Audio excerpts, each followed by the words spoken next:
honored guests, I'm pleased to meet with you. I think I've come the farthest distance. I'm a cowboy in Utah, in the U.S., in the Rocky Mountains. Left with my horses and my wife. Join with you today about 6 week invitation. I've been interested in how we, as human beings, change the world and reduce human suffering. And so I wanted to share a few moments. I'm allotted here.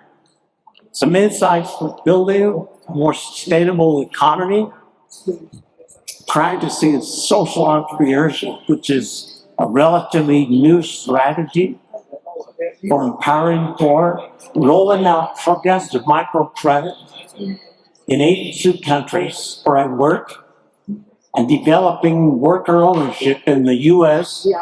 with unions or companies are shutting down, as well as with my friends in other parts of the globe, including Russia, etc. I started with the question as I got my PhD in Ann Arbor, Michigan, the University of Michigan. Began to see in the States in the 1970s. I realized none of you were alive in the 1970s. I'm the oldest person here, older than all of you together. And I was getting my PhD. And plants and factors were closing. And a couple of colleagues and I said, what if we could help workers buy these companies and run as worker-owned firms? And when it's up to our professors, they said that wasn't possible.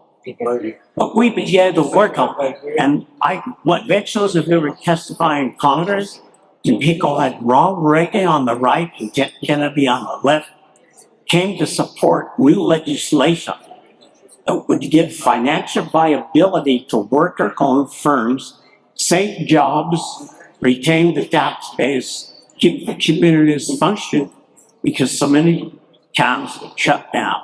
So I began to work on that project and then started doing it in Russia because Gorbachev was taking up there.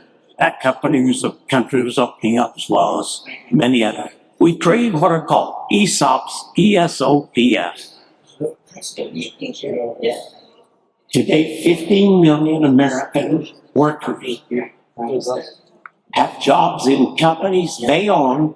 They bought the shares to own it. They work as a group in 7,000 firms, and we've generated some $2 trillion of assets to worker-owned firms. At the same time, I began to say, besides these big companies, we were buying with 5,000 employees.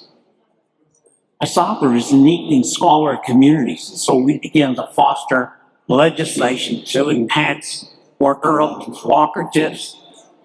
We started with the government putting $40 million into a co-op bank in Washington, D.C. in the 1970s, 70s. It's now given out loans to 8 billion small worker-owned firms. Those were ideas my friends, my colleagues, my professors said were not possible. But we've been able to save millions of jobs and generate billions of dollars. So I want us to just reflect on one of my heroes, Mahatma Gandhi. He said these simple words, we must get the change we wish to see. I want to see change. I want to see workers having the power. And out of these little companies, ESOPs at home, some of them are $500 million, $1 billion companies today. Secondly, pro-poor management, married with social entrepreneurship. After I got the ESOP union broken, and there's now hundreds of such firms, and worker ownership is taught. I don't know about your school, but it's taught in most U.S. universities, in labor courses, econ courses, economics courses. So I began to say, what can we do to help the poorest people on the planet? Not laid off workers coming west. So out of that, we began this movement called social entrepreneurship that fosters ways to create innovation among the poor. I started working with my partner, Monty Gibbs, Bermuda Bank, just quit his job as Prime Minister of Bangladesh. And with my little NGOs and my humble students and a few wealthy friends, I've been able to raise $2.9 billion from it all to create village struggling markets. And suddenly, these bondage and humanitarian microfinance, ESOPs, co-ops, they're economic engines.